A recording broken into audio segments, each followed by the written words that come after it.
সামান্য পরিমাণে জল দেবো, জল না দিলেও হবে, আমি একটু গ্রেভি রাখবো বলে একটু জল দিয়েছি। আর একটু ভালো করে অল্প আছে এইভাবে কষতে থাকলে তেল ছেড়ে গেলেই আমার রান্নাটা রেডি।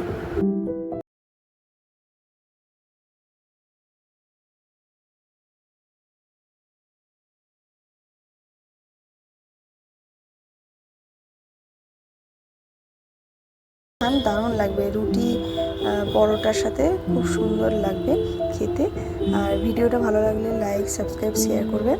Thanks for watching.